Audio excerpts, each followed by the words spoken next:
Hello? Hello? This is my second video that I'm making on YouTube because I want to make videos on YouTube.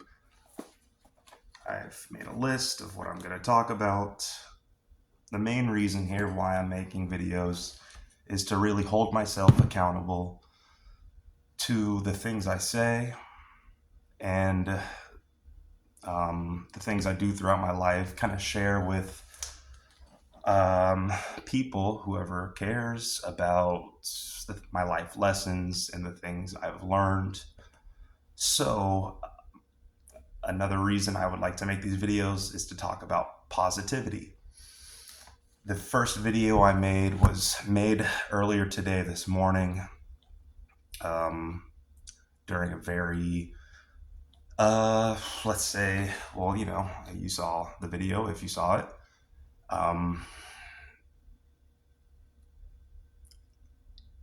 And, when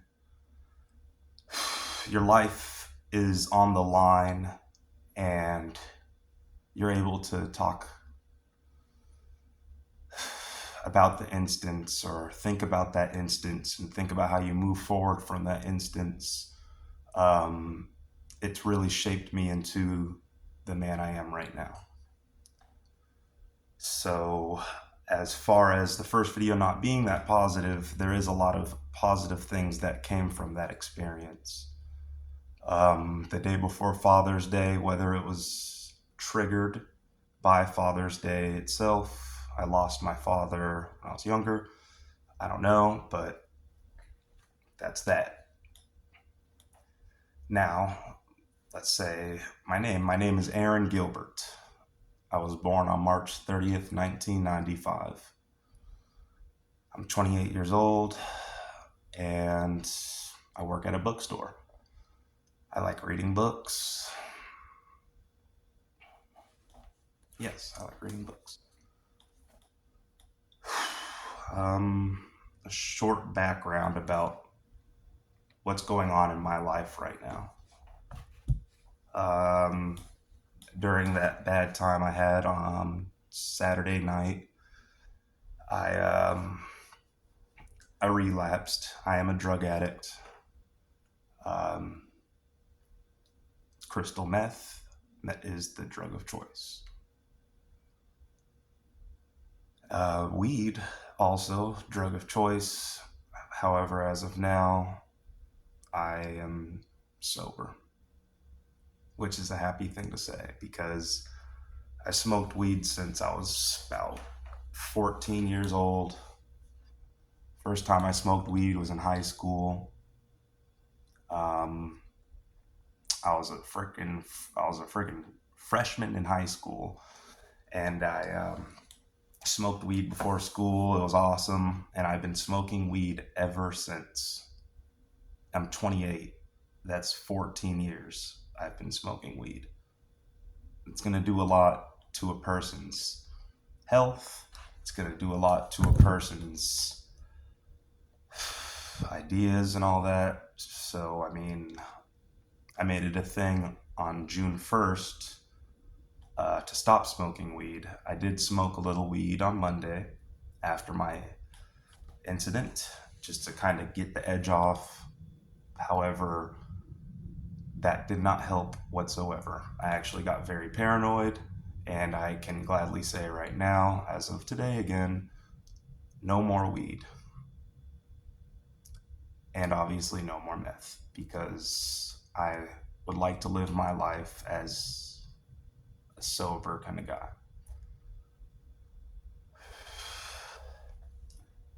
Okay. So, diving in more about my drug addiction, smoked meth. First time was when I was about 18 or 19. Continued smoking that stuff. I kind of like off and on, but like in the last 4 or 5 years, it was like a lot.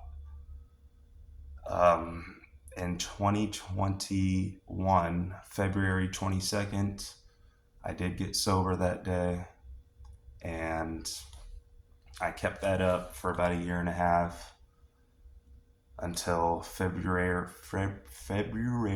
it's a hard word to say, February 22nd to Mother's Day the next year in 2022. I got high again off of meth, and it was like downhill spiral, or downhill.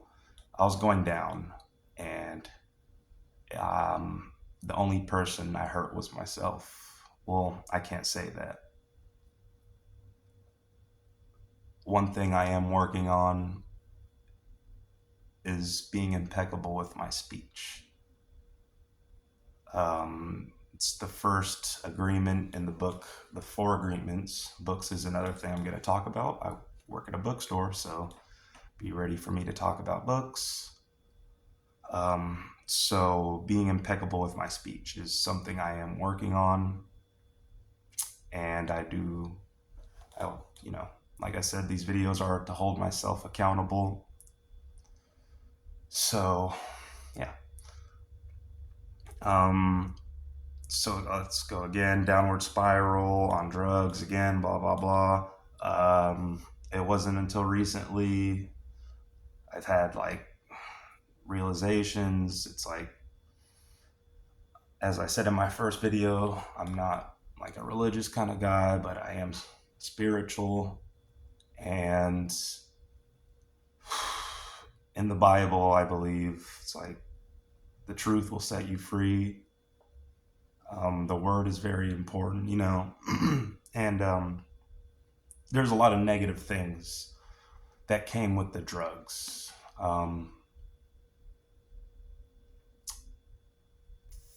Things I wouldn't think I would ever do, things I thought I would never even say, things I said that I never even meant. But there's no real thing to blame it on but myself. So all the blame, of course, for the words I say are, of course, put on me.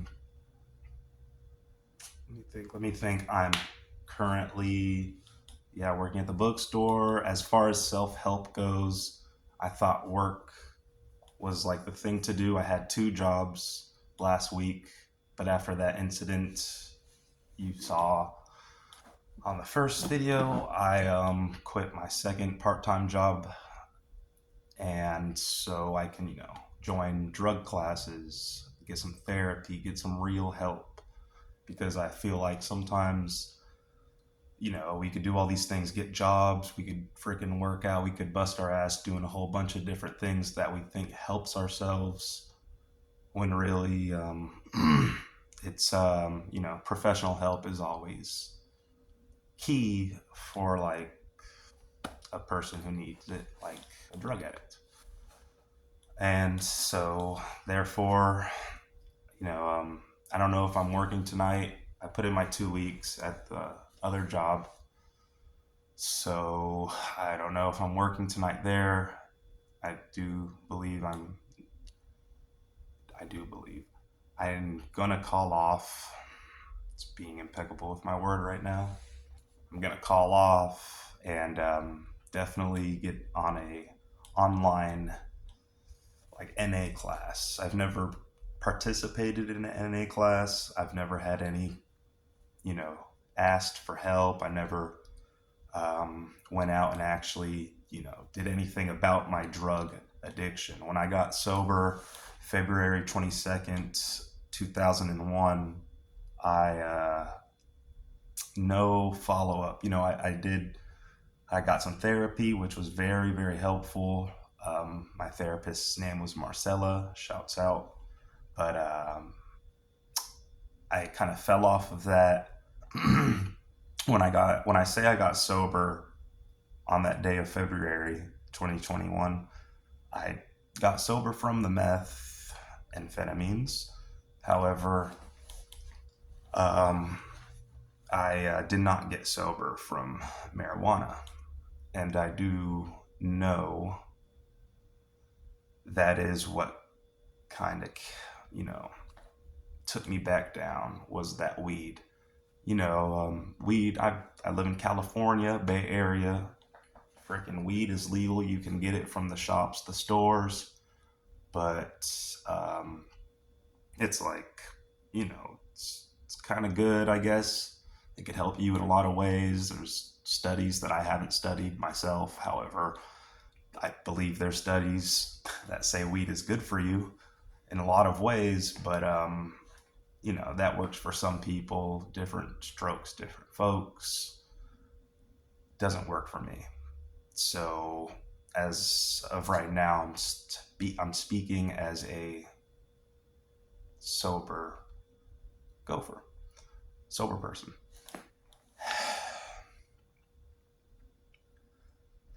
Um,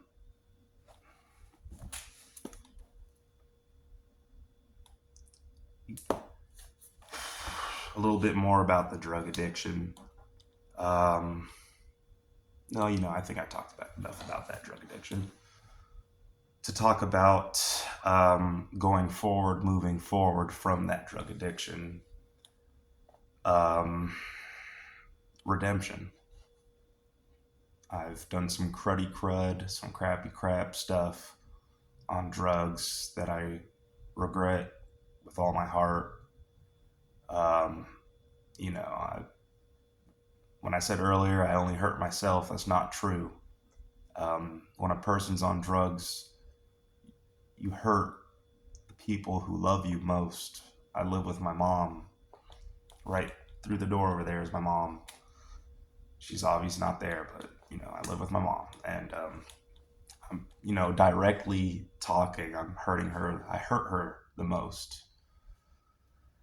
So, but it also affects everyone else around me, the people I work with. Yes, I worked while under the influence, weed, meth. I'm a guilty guy for that, and I've hurt many other people around me that just don't deserve that kind of personality that comes from a a high induced individual. Um, yeah. So as of moving forward, redemption. Uh,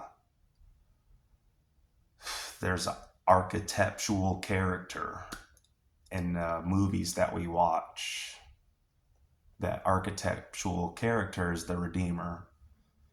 I do believe this directly correlates with the issues I'm facing right now. An example I'll talk about is the movie The Lion King. The Lion King, I haven't watched that movie in a long time.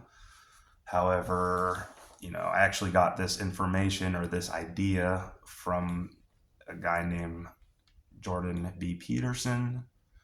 And it's an idea that's very true because it's very evident if you watched the movie again, or if you kind of remember the main story. The main story goes Simba, the son of I think Simba, he has a dad, and the dad has a mane because he's like a full grown lion, and you know, um, I'm gonna chop this up, but I'm gonna go for it. Um, Simba, the son of his father, he's real young. Simba's young. His father's the king of the jungle, how we all know lions. And as the king of the jungle, Simba's father, he has like this evil kind of guy, the evil lion. I don't know his name, but he is the evil king, let's say. I think it's his brother, actually. I think it's his Simba's uncle, even. However, right in the beginning of the movie, Simba's dad dies. Um, and his brother, Simba's uncle, had something to do with that. He killed that king in order for him to be the king, um, so he can rule the jungle or whatever animals that they were ruling. So now the main king is dead. The evil king comes up to power, and Simba is vanished from the valley. He's too young to understand that he knows that his dad died, which makes him awfully sad, which is, I think, why he ran away in the first place. I'm not sure. Again, I haven't watched the movie in a long time. However, Simba leaves. He finds himself meeting, the Hakuna Matata bunch, and things happen. He falls in love with a tigress, lioness. I don't know. Um, but he, in the process of falling in love, he grows up. He turns into a man or lion, not a cub. But he turns into a lion, and he realizes things. I've been running away my whole life. I should go back to the jungles. Things are keeping him away from that jungle to, take his father's throne again. However, he's just having too much fun. He doesn't want to go back to do his dutiful things, be responsible, and all that. So once he falls in love with his tiger, or excuse me, his lion girlfriend, he grows up, figures out some stuff, and decides that he's going to go back to his area, his part of the jungle that his dad once ruled, in order to take the throne that his father once held, that throne that was rightfully his, of course, until his uncle took that throne from him. He goes back. There's like a fight. I kind of vaguely remember the story, but all in all, Simba did defeat his uncle, and that's like a lot right there. That's your family member, whatever. But he redeemed himself. He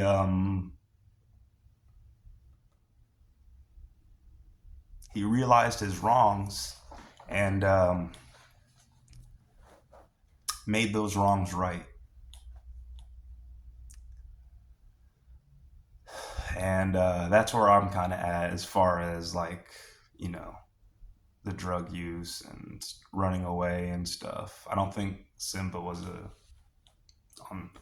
he wasn't on drugs, but I'm on drugs. I was on drugs. And now, as of being a sober guy, I am trying to get in that place of getting not the throne, not anything that Simba had on the line. He's going to be the king.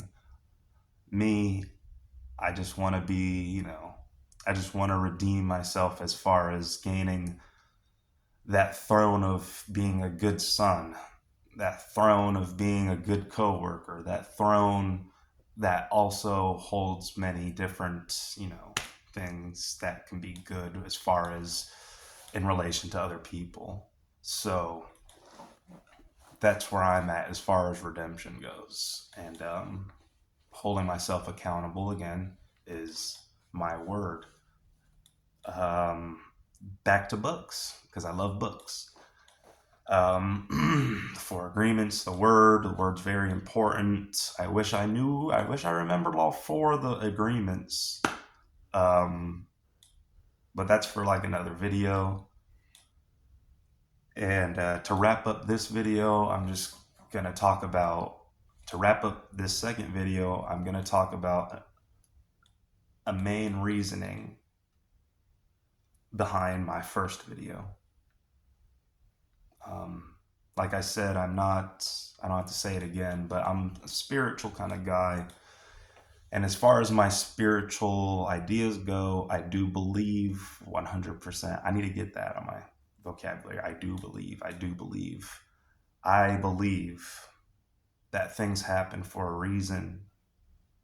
100%. My first video was made Because yesterday when I got to work, I opened up a book for the first time. Let me show you my bookshelf. It's behind the keyboard. It's right there. Good little bookshelf. But in that bookshelf, I have the book titled, can I see it from here? It's titled Talking to Strangers. So yesterday at work, I forgot to bring a book with me. I was like, oh, I don't need a book. But I got there like an hour early because my clock was like an hour ahead. So I was like, oh, well, no wonder the sun wasn't up. But anyway, at my store, we have a free bookshelf for us, our workers there. So like I was like, okay, I'm just grab a book to read. Oh, um, I was actually referred to this book by a coworker, and so I was like, okay, I have that book at home. There's another copy here. I'm just gonna open it up, and I have a whole by then it was like 45 minutes. So I read like the first chapter, just like even the introduction. I'm a very slow reader, by the way. But in that introduction, dang, I for I'm not gonna chop this up. Let me get this book.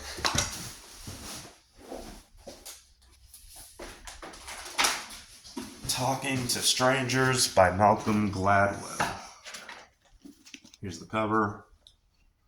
I haven't read the book again. Like I said, I read like half the first chapter, if that, in the introduction. However, I definitely encourage people to read this because right in the beginning, you'll see why. Well, kind of at the beginning, Bland. What's her first name?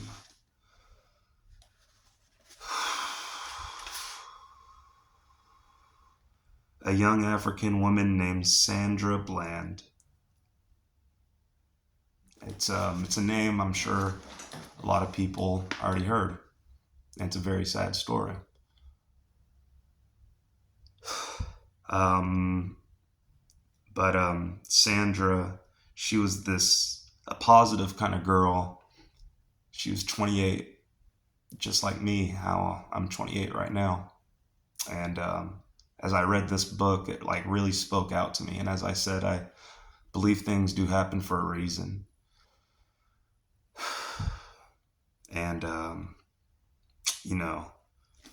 she's just this really positive girl. And in this backstory, she starts off her day saying she had a YouTube video of short inspirational videos, and she usually began her videos saying, "Good morning, my beautiful kings and queens."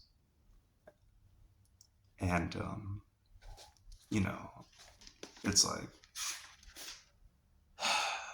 I just want to find a quote from her in this book, actually. And it's like, okay, I am up today just praising God, thanking his name. Definitely thanking him, not just because it's my birthday, but thanking him for growth, thanking him for the different things that he has done in my life over this past year. Just looking back at the 28 years I have been on this earth and all that he has shown me. Even though I have made some mistakes, I have also messed up. He still loves me. And I want to let my kings and queens know out there that he still loves you too. And that touched me. And that touched me. Excuse me. Like I said, I'm spiritual, man. Things happen for a reason. And like, there's no reason why the things that happened to me on this last weekend, and it's not like a coincidence. Okay, guys, like I opened up this book on Tuesday, yesterday, and it's and the things it relates to, if you knew how much it directly correlates with the things I'm kind of going on in my head, you would know it, like it's important for me.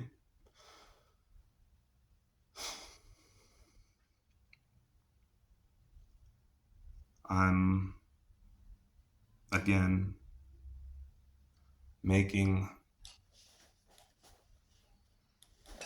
I'm making these YouTube posts to kind of do what Miss Bland wanted to do as well, was to spread positivity, was to she just wanted to spread positivity. And that's what everyone should do. Till next time.